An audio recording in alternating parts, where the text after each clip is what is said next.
¿Qué es un paradigma? La palabra paradigma no es muy conocida, sin embargo, es algo que puede afectar la vida de muchos seres humanos y durante mucho tiempo. Es algo que puede detener la evolución del ser humano y lograr que las personas no tengan calidad de vida, pero también lograr exactamente lo contrario, hacer que la evolución se acelere o lograr una mejor calidad de vida para todos en muy corto tiempo. ¿Pero qué es un paradigma? Es un modelo de algo, es un modelo de qué son las cosas y cómo se hacen las cosas. Los paradigmas pueden cambiar según la cultura y pueden estar en las cosas sencillas, por ejemplo en la moda. Los paradigmas son normas de cómo se deben hacer las cosas y a veces se presentan como la única manera de hacer las cosas. Los paradigmas crean límites y pueden llegar a limitar al ser humano. Los paradigmas establecen límites, nos ayudan a reconocer las diferentes culturas, el lugar de su origen y su manera de pensar. Los paradigmas nacen por consenso cultural, es decir, las personas validan los modelos de hacer las cosas en el transcurso del tiempo. Se ponen de acuerdo para decir qué son las cosas y cómo se hacen las cosas. Por ejemplo, el lenguaje español es un paradigma de comunicación y el lenguaje inglés es otro paradigma de comunicación, que se validó durante mucho tiempo, dándole un significado a cada palabra. Pero realmente, uno de los paradigmas que nos interesan son los científicos. Y para entenderlos, vamos a recordar los paradigmas científicos más importantes de la historia.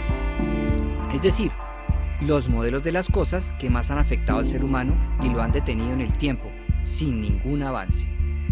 Y uno de ellos es el modelo de la forma de la Tierra. Antiguamente se creía que la Tierra era plana, como una mesa, y que estaba rodeado de precipicios, donde existían unos monstruos gigantes que devoraban todo lo que cayera por ahí. Este modelo de la forma de la Tierra es un paradigma, y fue un paradigma que limitó al ser humano a viajar por el mar y a descubrir otros continentes y otras rutas. Fue un paradigma que frenó al ser humano en el conocimiento del planeta, lo limitó y lo atrasó. Un paradigma es un modelo de algo, que se considera absoluto y definitivo, es decir, un modelo que es incuestionable. Y por eso los paradigmas nos pueden detener en el tiempo y atrasar toda la evolución y la búsqueda de la verdad. Otro paradigma fue creer que los microorganismos no existían, que no existía todo aquello que no podíamos ver a simple vista. Y cuando Anton Bahn, en 1600, el primer ser humano que comenzó a observar por primera vez microorganismos a través de un microscopio, que construyó él mismo, la Sociedad Científica Londinense no lo tomó en serio y duró casi 40 años informando de todos sus descubrimientos, como los protozoarios y los espermatozoides, casi sin ninguna atención.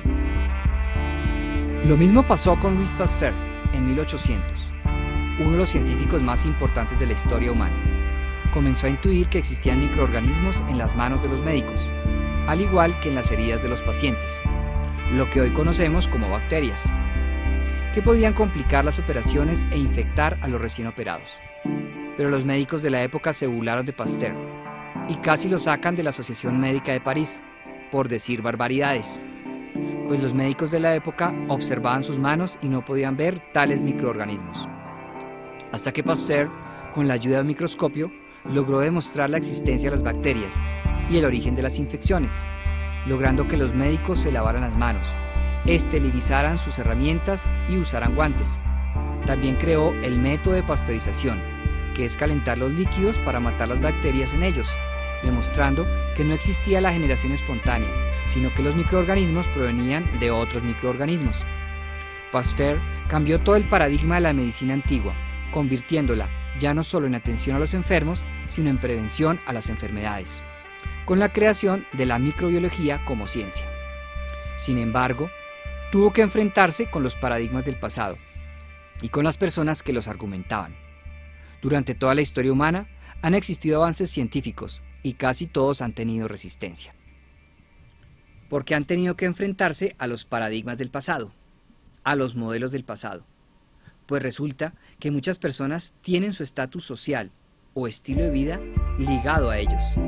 Es decir, Mucha gente tiene su seguridad basada en los modelos del pasado. Prácticamente viven de ellos. Y cambiarlos significa una amenaza a su modo de vida. Lo que le pasó a Cristóbal Colón cuando quiso viajar alrededor de la Tierra. Los cartógrafos de aquella época, o mejor dicho, los que hacen los mapas, no tenían un mapa de la ruta que quería hacer Cristóbal Colón. Por tanto, era más fácil decir que ese viaje no se podía hacer, antes que decir que eso era desconocido para ellos. Se creía que la Tierra era el centro del universo. Se creía que las enfermedades no se heredaban. Se creía que no existía la evolución de las especies. Se creía que no se podía volar con algo más pesado que el aire. Se creía que las enfermedades psicológicas y sociales no tenían nada que ver con los sueños. Hasta que Sigmund Freud descubre que los miedos, los complejos, las vivencias traumáticas viven en nuestro subconsciente y nos hacen actuar de manera inconsciente. Sin embargo, se opusieron a este descubrimiento de Freud toda la sociedad médica de la época, considerándolo un loco y alguien poco científico. Steve Jobs, uno de los pioneros del computador personal, fue menospreciado por las grandes compañías como Hewlett Packard como una persona con ideas ridículas. Y luego se convirtió en uno de los hombres más ricos del mundo, con su idea del computador personal, contribuyendo a cambiar la manera de hacer las cosas en el mundo entero,